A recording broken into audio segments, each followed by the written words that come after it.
They didn't know she could still hear every word. The wind howled through the loose boards of the abandoned barn, carrying the smell of mold and fear.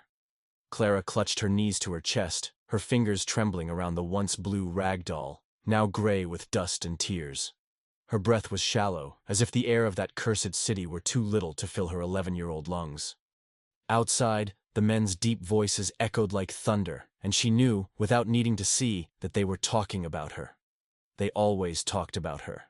The orphan of the road, the girl that nobody wants, one less burden for the church. But today was not a day for sermons or handouts. Today was a day for business. The door creaked, and a massive shadow blocked the sliver of light that filtered through the crack in the wall. It was him, the man with the scar on his chin, the one who smelled of cheap whiskey and lies. His thick fingers closed around her arm with a bone-aching strength. "Get up, you useless person. Today is your lucky day." Clara didn't resist. She knew resisting would only make things worse. Her shoes, 2 sizes too big and riddled with holes, dragged on the ground as she was pulled into the square, where a crowd had already gathered around the rotting wooden platform. Some laughed. Others spat on the ground, as if even the ground deserved more respect than she did. The auctioneer, a thin man with yellow teeth, banged the gavel 3 times on the empty crate, and the silence fell like a tombstone. "Gentlemen, we have a special batch here." His voice was unctuous, as if he were selling a thoroughbred horse and not a child.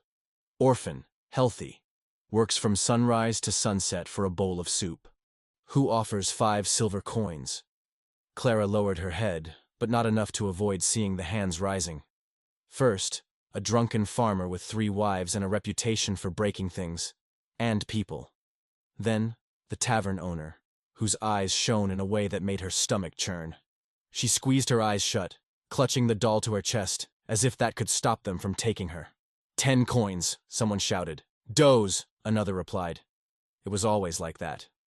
Coins exchanged for lives, as if she were a sack of potatoes, an animal, anything but human.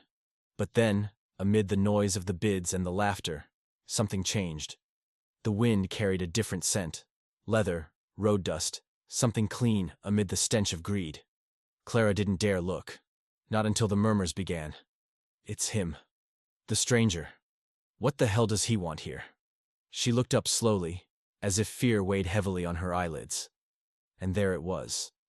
A man on horseback, standing at the edge of the crowd, so still he seemed carved from time. His black hat hid his face, but she could feel his eyes, not like the others, filled with hunger or cruelty, but with something more dangerous. A calm that didn't suit this place. His horse, a tall, muscular chestnut, stamped impatiently, as if it knew something was about to happen. The auctioneer hesitated for the first time. "And you, stranger? Are you interested in the merchandise?" A pause. A silence so thick that even the flies stopped buzzing. And then, the voice. Low, rough, like sand being swept away by a current. "I'll take her." It wasn't an offer. It was a sentence. Clara didn't understand. No one understood. The man with the scar laughed in disbelief. "How do you take it? There are no coins. There is nothing." The stranger dismounted. His long coat fluttered behind him, and when the sunlight finally touched his face, Clara saw, not a hero, not a saint, but a man with eyes that had seen hell and decided to stay. He didn't look at the auctioneer. He didn't look at the crowd. He looked only at her. And he repeated more firmly this time, "I'll take her." What happened next? What did a man like that want with a child no one else wanted? And why, for the first time in years, did Clara feel something other than fear? If you want to know what the cowboy did next, don't look away. Because this story will stay with you. And if you like stories that touch your soul, that make you cheer, cry, and believe that there is still justice in this world, press like, subscribe to the channel, and activate the bell so as not to miss the next chapter. Because their journey is just beginning. The stranger didn't move when the scarred man stepped forward, spitting on the ground as if it were a challenge. The entire square held its breath, as if the air had become too thick to inhale. Clara, still held by the arm, felt the man's fingers digging into her skin. but her eyes couldn't tear themselves away from the newcomer. He had no weapons in sight, no revolver in his holster, no knife in his boot. Just that way of being in the world, as if the world were too small to contain him. And yet, no one in the crowd dared laugh. Not even the drunks who usually mocked everything. He walked slowly, his boots tapping the dry ground with a rhythm that seemed to count the seconds until something exploded. Each step made Clara's heart pound, as if she already knew, deep down, that this man was not like the others. He was not like anyone she had ever seen. When he finally stopped in front of the platform, the auctioneer swallowed hard, the gavel trembling in his hand. "With all due respect, stranger, but we do serious business here. Coins speak. Words, no." The stranger lifted his head, and only then did Clara see his eyes. They were neither blue nor brown, but a dark green, almost black, like the shadow of mountains before a storm. There was something in them that made her instinctively recoil, not out of fear, but out of a strange sense of recognition, as if those eyes had seen all her pain before she was even born. "I'm not here to negotiate," he said, and his voice was like the sound of a deep river, calm on the surface but capable of sweeping away everything in its path. "I'm here to take the girl." The scarred man let out a thick laugh, squeezing Clara's arm tighter, as if to prove that she was still his. "And I'm telling you, she's not yours. She's mine. I paid for her." His voice was a growl, but there was a tremor in it, an uncertainty that hadn't been there before. The stranger didn't blink. "You didn't pay for anything. You just took advantage of other people's weaknesses." His right hand moved slowly, not to grab a gun, but to remove his leather gloves. Clara saw the marks on his fingers, thin scars, as if he'd handled knives or barbed wire too many times to count. "Let her go." For a second, no one moved. Even the wind seemed to stop. Then the tavern owner, a pot-bellied man with a beer-stained beard, stepped forward, as if to prove he still had the nerve. "Listen, friend. We don't want any trouble. But the rules are clear. Whoever pays, takes. And you didn't pay." The stranger turned his head slowly, as if he was assessing not only the man, but every soul present. "And how much does your conscience cost?" He didn't shout. He didn't need to. His words fell like stones through the crowd, and Clara saw some men lower their eyes in shame. Others, like the drunken farmer, just frowned in confusion, as if no one had ever asked such a question before. The auctioneer tried to regain his footing, raising the gavel as if that would give him some authority. "This is an auction, not a sermon. If you want the girl, pay. If not, get out of the way." It was then that Clara saw it. An almost imperceptible movement. The stranger slid his hand inside his coat. It wasn't quick. It wasn't abrupt. It was as if he were taking a handkerchief from his pocket. But the sound that followed made everyone's blood run cold. A dry, metallic click, all too familiar to anyone who had ever heard death being set. The revolver appeared in his hand as if it had always been there, as if it were an extension of his own arm. It wasn't pointed at anyone. Not yet. "I don't need to buy what is already rightfully mine," he said, and each word weighed like lead. The scarred man released Clara so quickly that she nearly fell. The stranger didn't move to catch the girl, but his eyes never left hers, as if saying, "I'm here. I won't let anything happen to you." Clara stumbled back, her legs weak, but before she could fall, a shadow moved beside her. An old woman wrinkled like a dried apple appeared out of nowhere and pulled her back, hiding her behind her worn skirt. "Careful, girl," she whispered, but Clara barely heard. Her eyes were fixed on the stranger, on the way he held the gun, not as a threat, but as a promise. The auctioneer raised his hands, the hammer falling to the floor with a crack. "Wait. We can solve this. No need for violence." His voice was thin and broken now. Power had changed hands, and everyone there knew it. The stranger didn't answer. He just waited. It was the tavern owner who broke the silence with a nervous laugh. "Well, if that's the case, the girl is yours. She's not worth a bullet." He took a step back, dragging the others with him. The scarred man still hesitated, his eyes filled with hatred. But when the stranger finally turned the revolver in his direction, he retreated, muttering curses under his breath. Clara couldn't understand how everything had changed so quickly. 1 minute, She was being sold like cattle. The next, the whole world seemed to stop spinning just to hear that man speak. And when he finally put away his gun, the relief that swept through the square was almost palpable, as if everyone had held their breath without realizing it. But then something unexpected happened. The stranger didn't turn to Clara. He didn't smile. He didn't extend his hand. Instead, he stared into the distance, as if hearing something no one else could. His lips moved, so softly that only Clara, who was close enough, could hear. "I know this place." The old woman beside her made the sign of the cross. "God forbid," she murmured. "This man is not from here, and he is not from anywhere." Clara didn't know what that meant. But when the stranger finally crouched down in front of her, his eyes level with hers, she knew she was looking at something more than a man. She was looking at a story that hadn't begun there, and certainly wouldn't end there. "Do you have a name, girl?" he asked. She swallowed, her throat feeling dry. "Clara," she whispered. He nodded, as if he already knew, as if he had always known. "Clara," he repeated, as if testing the sound of the name in his mouth. "Come with me." She should have asked where. She should have asked why.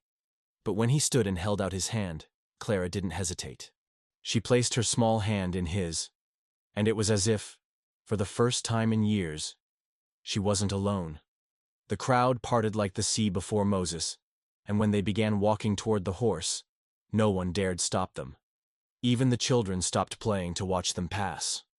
The stranger helped Clara mount, then climbed in behind her, his strong arms gripping the reins with a confidence that made fear seem distant, almost forgotten.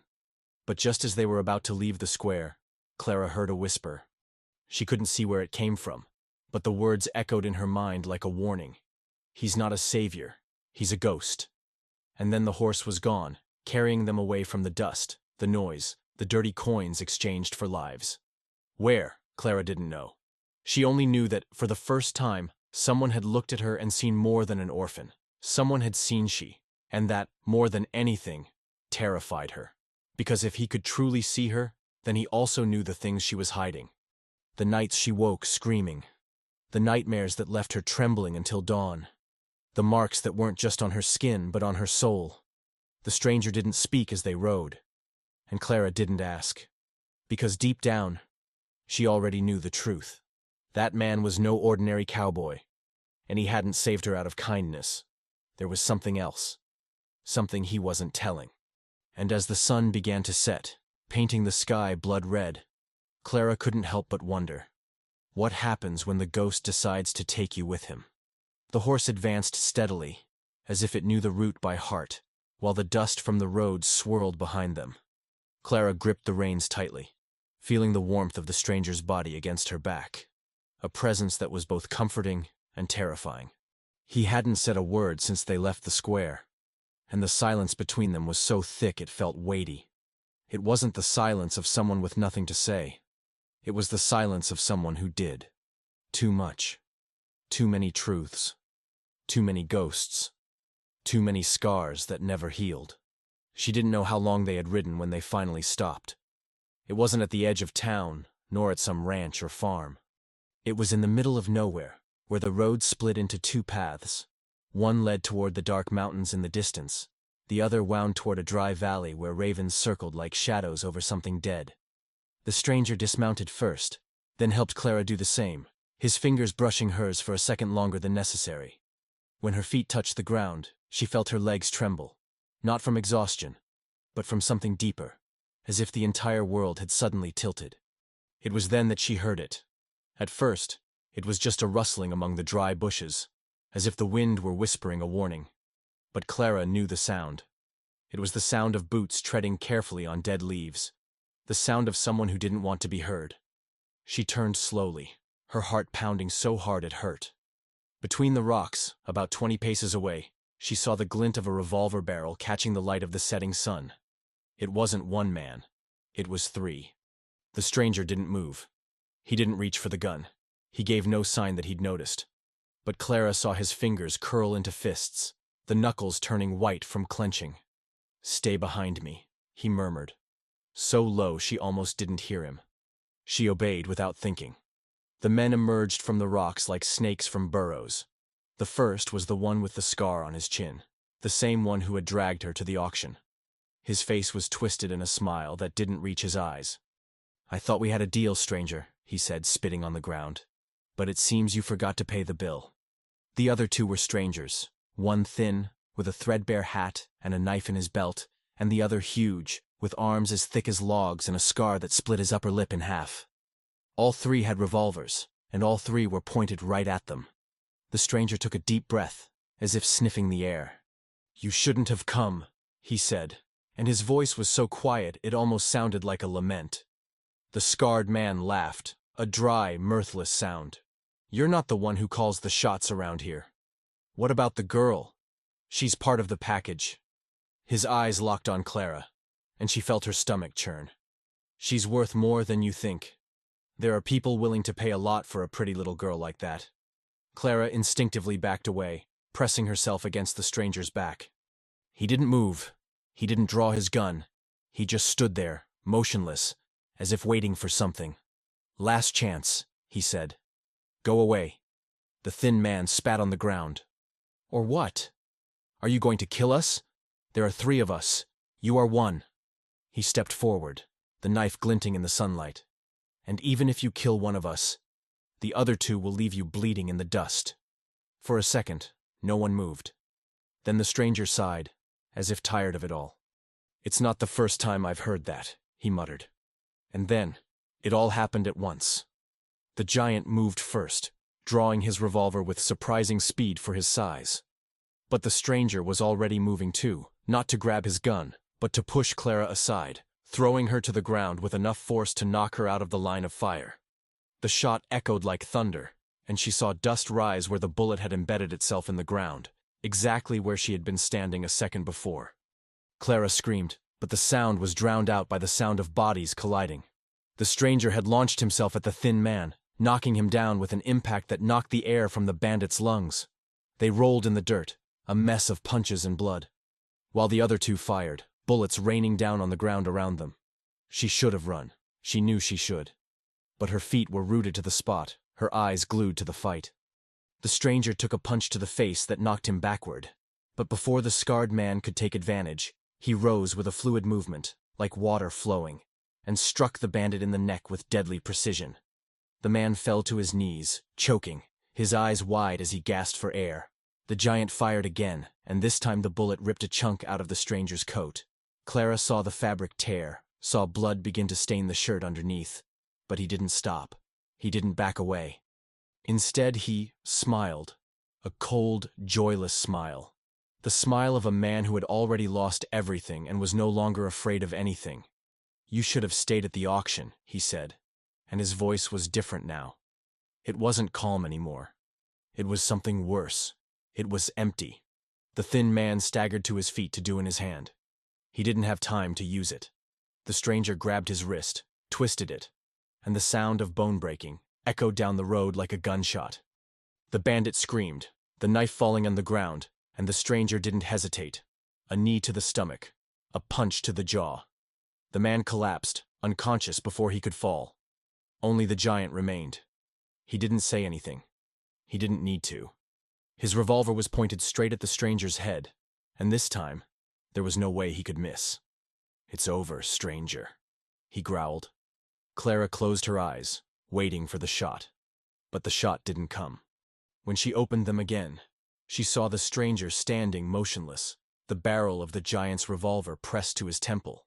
And yet, he didn't look scared. He looked sad. "You will not shoot," he said, so certain that Clara almost believed it. The giant hesitated. "Why?" "Because you know who I am." His voice was low, almost a whisper. "And you know what happens if you kill me." For a second, the world stood still. Then the giant lowered his weapon, slowly, as if surrendering to something much larger than himself. "Devil," he muttered. "You're the damn devil." The stranger didn't confirm, didn't deny. He just held out his hand, and the giant, without another word, threw the revolver to the ground and retreated, dragging the scarred man with him. The thin man, still groaning in pain, was dragged along like a sack of potatoes. And then, as quickly as they had appeared, They were gone, leaving behind only the echo of their horses' hooves and the smell of gunpowder in the air. Clara was still on the ground, trembling, when the stranger crouched beside her. Her face was swollen, a cut bleeding above her eyebrow, but her eyes were clear, almost serene. "Are you well?" he asked. She didn't answer. She couldn't, because as she looked at him, something finally clicked. Those men were not afraid of bullets. They were afraid Cher. And that could only mean one thing. The stranger was no cowboy. He was no savior. It was something much, much worse.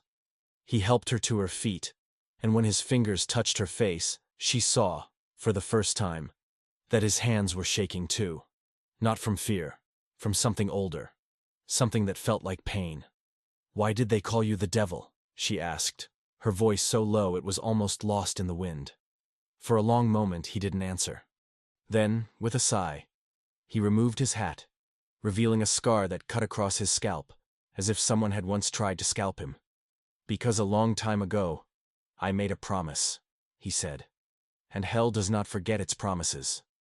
Clara wanted to ask what this promise was, who he had been before, why he had come to her, but before he could open his mouth he turned, looking at the horizon as if expecting to see something emerge from the shadows.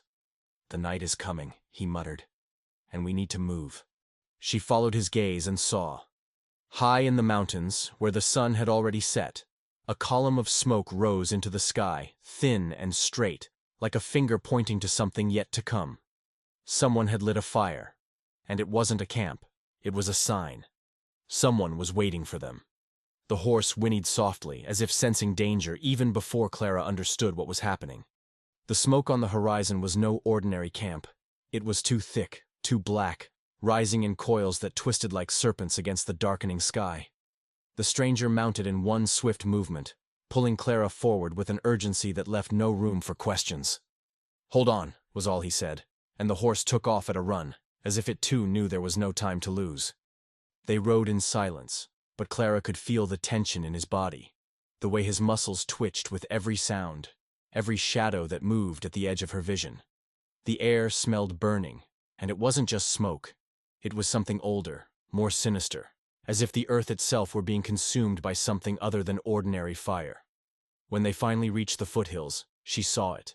It wasn't a bonfire. It was a farm, or what was left of it. The wooden walls still blazed with tall flames, illuminating the night with a sickly orange glow. The corrals were destroyed, the animals dead or escaped. And in the center of it all, like a nightmare come true, were bodies. Not many, just 3. But it was enough. A man was tied to a post, his hands burned to the bone, his face frozen in a silent scream. A woman lay a few steps away, her dress torn, her neck twisted at an impossible angle. And between them, kneeling in the blood-soaked earth, was a child, a boy, not much older than Clara, his eyes wide and empty, as if he had seen something no child should see. The stranger dismounted before it had even come to a complete stop. Clara followed, her legs trembling, bile rising in her throat. "What happened here?" she whispered. But she already knew the answer. She'd seen this kind of destruction before. Not in person, but in the looks of adults when they thought she wasn't listening. In the whispers about them. About the men who came in the night and left only ash and charred silhouettes behind. The stranger didn't answer. He crouched beside the boy, closing his eyes with a gentleness that contrasted with the brutality around him. "Don't look," he said. But Clara couldn't look away. Because among the bodies, among the ashes, there was something worse than death. There were marks. Symbols scratched into the earth with blood or charcoal. Circles within circles, lines that intertwined like spider webs. And in the center of it all, a single name, written in shaky letters, as if whoever had done it was in a hurry. Or afraid. Elias. The stranger straightened up suddenly, as if he had been shot. "No," he murmured, more to himself than to her. "Not now. Not here." Clara didn't understand. Who is Elijah? He didn't look at her. His face was pale, his lips pressed together in a thin line. Someone who should be dead. His voice was rough, as if the words were struggling to come out. "Someone I killed." She recoiled, her heart pounding so hard it hurt. You, 10 years ago, he interrupted, running his hand over his face as if he could wipe away the memories along with the soot. He led a group of men. They weren't bandits. They were worse. They believed that blood cleanses sins. Burning people alive was a sacrifice. I found him. I stopped him. His fingers curled into fists, the knuckles white. Or at least I thought it had stopped. A dry thud came from the shadows of the burned house. Clara froze. It wasn't the crackle of flames. It was the sound of boots treading on charred wood. Slow, deliberate. Someone was still there. The stranger pushed Clara behind the horse, drawing his revolver in one fluid motion. "Stay low," he ordered. And this time, there was no gentleness in his voice. Only a coldness that made her shiver. A figure emerged from the smoke. He was a tall man, dressed from head to toe in black, his face covered by a rawhide mask so tight it felt like a part of him. In his hands, he held a long knife, the blade gleaming in the firelight. There was no haste in his movements. There was no fear. Only a terrible certainty, as if he already knew how it would all end. "It's been a while, brother," the man said, and his voice was like nails scratching a chalkboard. "I thought you died with the others." The stranger did not move. I should have known better. The man, Elias, laughed, a sound that was anything but human. "You've always been weak to dirty work, Caleb. You always thought you could save everyone." He tilted his head as if sniffing the air. "But I see you're still in this game, still collecting lost souls." His eyes, visible through the slits in his mask, fixed on Clara. "This is your new cause? A scared orphan?" Caleb. It was the first time Clara had heard his name, and the way Elias said it, as if they shared a dirty secret, made her stomach churn. "She has nothing to do with this," Caleb growled. Elias smiled.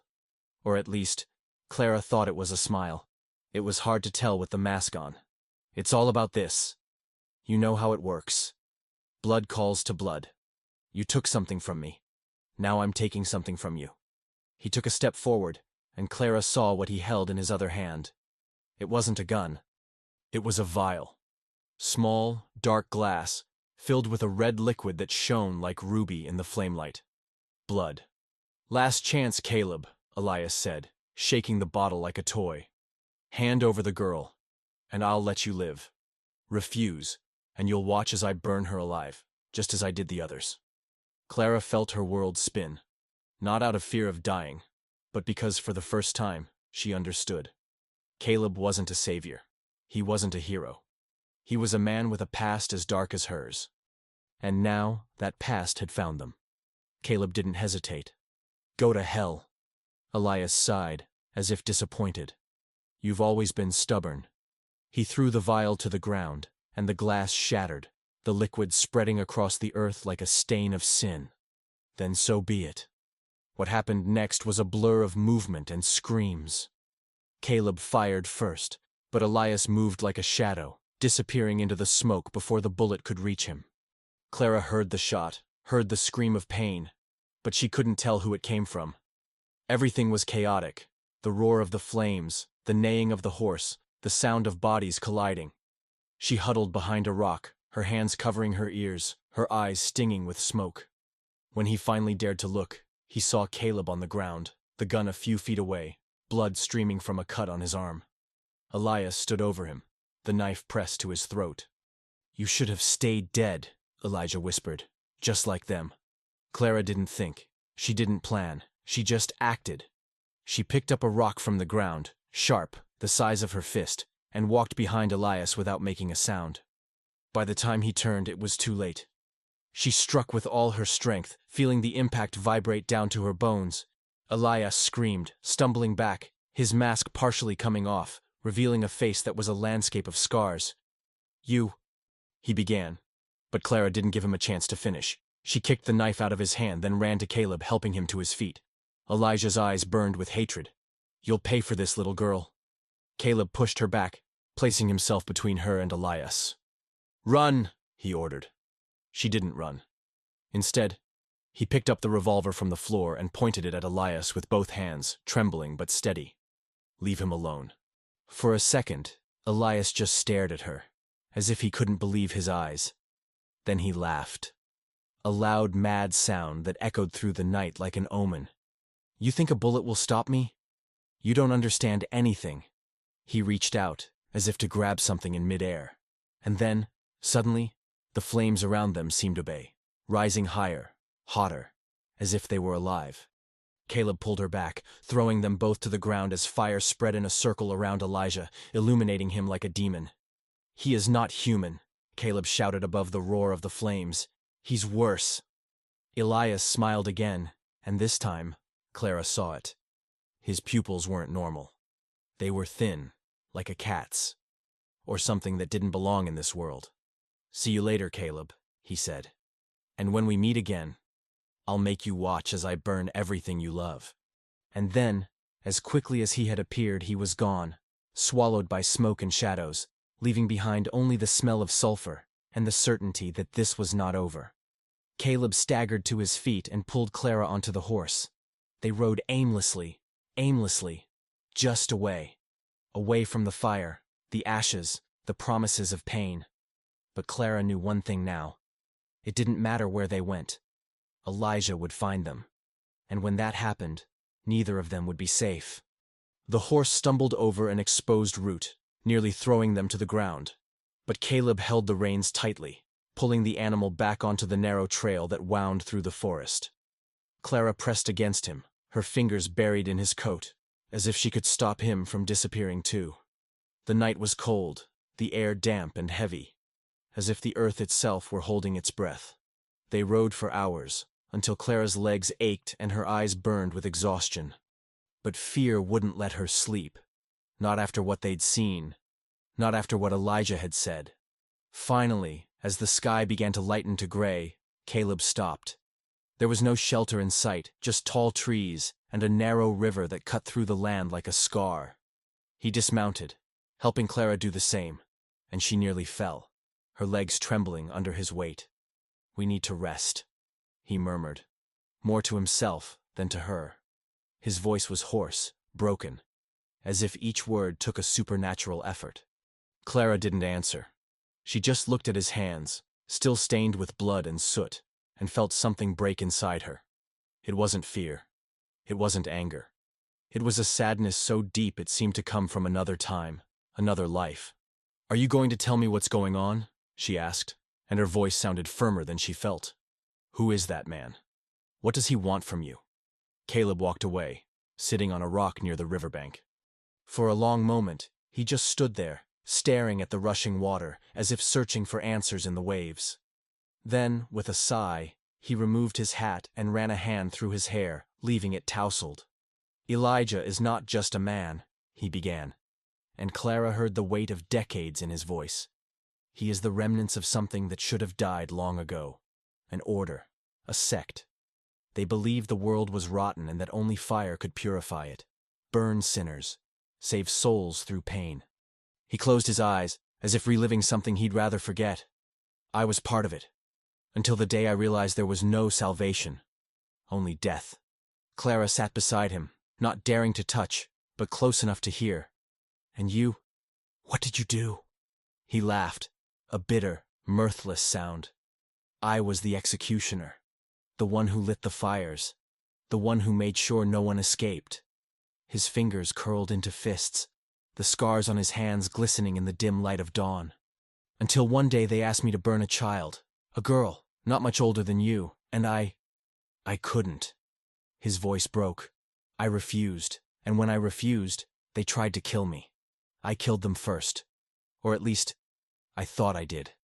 The silence between them was so thick that Clara could almost touch it. "And now?" she whispered. "Now he found me," Caleb replied, looking at the horizon as if expecting to see Elijah emerge from the shadows at any moment. "And he won't stop. Not until I'm dead. Or worse." He turned to her, and his eyes were filled with a pain she couldn't understand. "You shouldn't be here. You shouldn't be involved in this." Clara felt something boil inside her. It wasn't fear. It was anger. "I have nowhere to go," she said, and her voice trembled, but not from weakness. "You got me out of that auction. You saved me. And now you're saying you should have left me there? Caleb recoiled as if she had struck him. It's not that. So what is it? She interrupted, standing up suddenly. You think I don't know what it's like to be abandoned? What it's like to be used? I've spent my whole life being thrown around like I'm nothing, like I'm worthless. Tears stung her eyes, but she didn't let them fall. You think I'm afraid of that man? I've lived through hell, and if he comes, I'll fight. Just like you. For a second, Caleb just stared at her, as if seeing her for the first time. Then, slowly, he reached out and touched her face, his fingers rough against her skin. You don't understand, he muttered. It's not just about living or dying. It's about what he can do to you. What he can transform you into. His eyes locked with hers, intense, desperate. He doesn't just want to kill you. He wants you to become like him. Like me. Clara swallowed hard, feeling the weight of her words. What if I'm already gone? She asked, so quietly she could barely hear it. Caleb froze. What? She stepped back, crossing her arms over her chest, as if to shield herself from what she was about to say. I have dreams, she confessed. Nightmares. I see things. Things that shouldn't be there. Shadows that move on their own. Voices that whisper my name. She trembled, but forced herself to continue. Since I was little. Since before my parents died. Sometimes I wake up and I smell something burning. Like something inside me is on fire. Caleb's face turned pale. Clara, do you think it's a coincidence that you found me? She asked, and her voice was little more than a whisper now. Do you think it's a coincidence that Elias looked at me like that? Like he knew me? Caleb stood up suddenly, as if he couldn't stand still. No, he said, more to himself than to her. No, no, no. This can't be happening. He began to pace back and forth like a caged animal. He can't have marked you. Not so soon. Not like this. What are you saying? Clara demanded, following him. He stopped, turning to her with an expression that terrified her. It wasn't fear, it was recognition. There is a legend in the Order, he said slowly, as if each word hurt.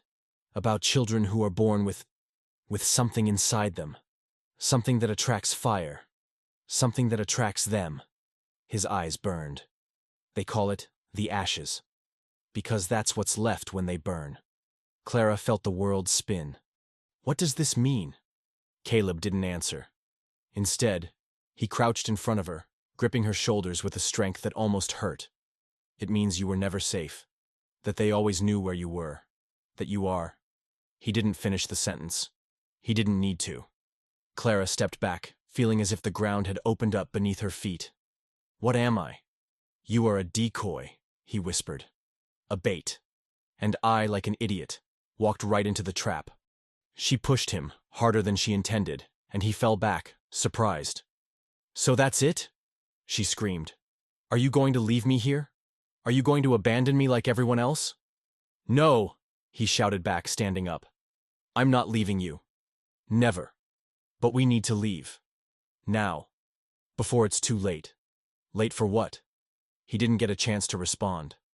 A sound echoed through the forest. A dry snap, like a twig breaking under a boot. Caleb froze, his eyes darting back to the trees. We are not alone, he muttered.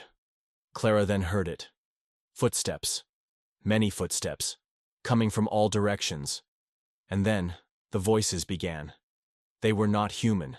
They were whispers, overlapping, as if dozens of people were talking at once, but none of them were real. Caleb, the voices said, and the sound came from all sides. We found you. He drew his revolver, circling, trying to locate the threat. But there was no one. Only the trees, only the fog, only the river, flowing on indifferently. And then, the flames started. At first, it was just a spark, dancing in the air like a firefly. Then another, and another, until the air was filled with them, like stars falling in slow motion. Clara looked up, horrified, and saw shadows moving among the trees, tall figures dressed in black, their faces covered by leather masks. They weren't just men. They were things. Things that shouldn't exist. And in the center of them, with a smile that cut to your soul, was Elijah. "You can't escape, Caleb," he said, and his voice was a chorus of whispers. "And this time, we're taking both." The air burned, not from the fire dancing around them in hypnotic spirals, but from the certainty that there was no escape. The shadows closed like a trap, and the voices whispered words Clara didn't want to understand, but which echoed within her like a call. "You always knew this day would come," one of them murmured, so close to her ear that she felt the hot breath against her skin. "Fire doesn't lie, girl. It only reveals." Caleb pulled her back, his body taut like a rope about to snap. "Run," he ordered. But Clara knew it was no use. Elijah and his followers weren't there just to kill them. They were there to lift them, to turn them into yet another story of ashes and screams muffled by the night. She looked at Caleb, at his green eyes that now shone with a mixture of desperation and determination. "What if we fight?" she asked, and her voice didn't tremble. Not anymore. He stared at her for a long second, as if memorizing her face. Then, with a swift movement, he removed the revolver from its holster and placed it in her hands. "Do you shoot?" Clara shook her head. "No. It doesn't matter," he said, closing his fingers around the gun. "Aim for their chest. And don't stop pulling the trigger." She wanted to ask him what he was going to do. She wanted to scream that she wouldn't leave him alone. But before she could say anything, Caleb turned to Elias, who was now only a few steps away, his leather mask twisted into a cruel smile. "Do you want the girl?" Caleb shouted, his voice echoing through the forest like thunder. "Come and get it!" And then, He-Mail. Not far away, toe within of the flames. Clara screamed his name, but was drowned out by the roar of the fire, which suddenly rose in a wall of flames, separating them. She watched Caleb disappear into the smoke, hearing the sound of gunshots and screams on the other side. And then silence. A silence so deep it hurt. The shadows moved. Elias was in front of her now, so close that she could see the pores of his skin through the slits in his mask. He was always dramatic, Elias said, as if they were talking about the weather. "But don't worry. You won't be alone for long." Clara raised the revolver, her hands shaking, but the barrel didn't waver. "If you touch me, I'll shoot." Elias laughed, a sound that seemed to come from every direction at once. "You think a bullet can stop me? I've already died once, girl. And I came back."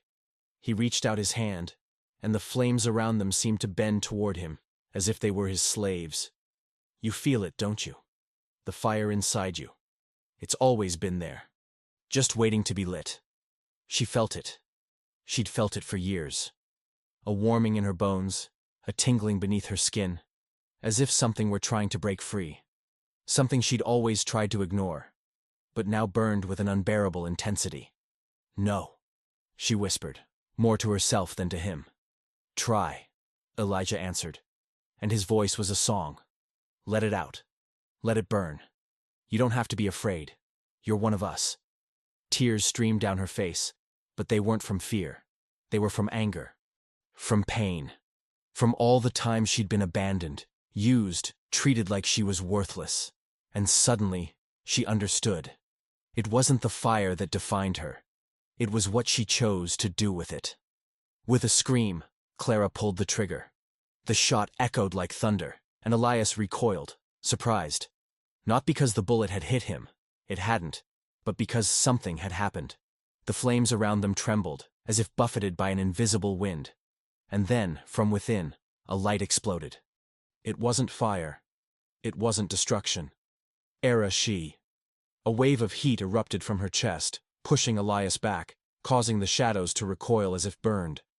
Clara felt the power course through her veins, wild and untamed, but for the first time, I was no longer a victim.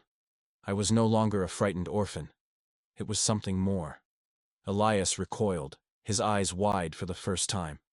"This is not possible," he whispered. But it was. And then, like a flash of light from the darkness, Caleb emerged from the flames. His face was burned, his clothes in tatters, but he was alive. And in his hands, he held not a gun, but a knife. The same one Elijah had used to brand his victims. Only now, the blade glowed with a blue fire. as if forged in the depths of hell. "I told you," Caleb said, his voice hoarse but firm. "You never knew when to stop talking." Elijah tried to retreat, but it was too late.